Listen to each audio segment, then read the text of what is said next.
Okay, having downloaded my assignments in PDF format, the next stage then is to edit them. And we're going to use this little package called PDF Exchange Viewer.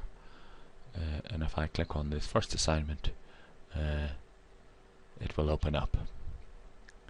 Now I'll just give you a second to have a look at the screen here at the top, because the crucial one for us is this editing or markup toolbar.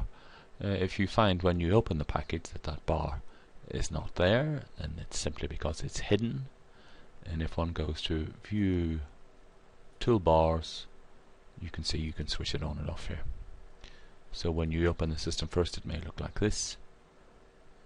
So it's a question of going to View Toolbars and switching on the comment and markup toolbar. So by default, you'll see this little hand is selected, so I can scroll through the assignment, reading merrily away there.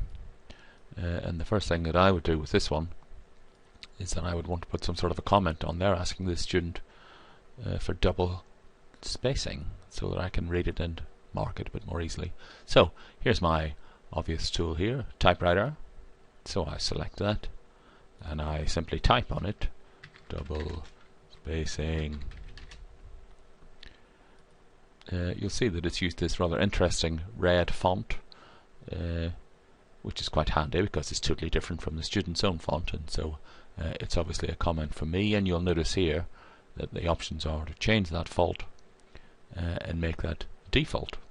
So whatever it is that you fancy, you can choose from this extensive list of fonts here, a different color, and then one simply says make that the default. Other handy tools that one might want to use, of course, are the highlighter, the underline, or the cross through. All most useful. Little arrows and what have you that one can plonk on there. One can reposition that if it's not quite in the right place. I'll just select it first and drag and drop it. Very intuitive little package, as you can see. Here's another handy one, a little call out if one wants to refer to a specific word in the text. Click there. Even though he has spelt it correctly, I will put a dummy comment, check your spelling. Or for a more substantive comment, I might want a text box. I select the tool here. I can draw a box. Here, oops, is another comment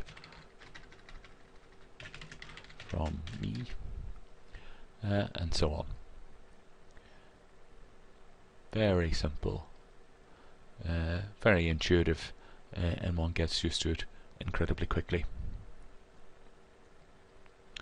So, having worked through the student's assignment, merrily typing my comments as I go, I might want at the very end, if the student say hadn't left enough space for me to write a substantive comment, select this little sticky note tool.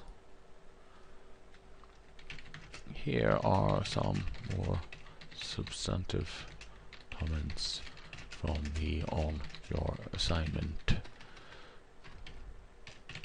my friend.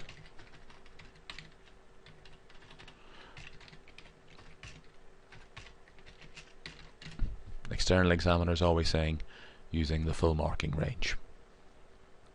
Nice and simple, and then I can save that.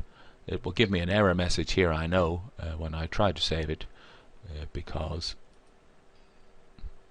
of this. This is a read-only version, but I can save it as my dummy assignment. And that's that. In the next video, I'll show you how to upload this marked assignment back into Blackboard so the student can get it back.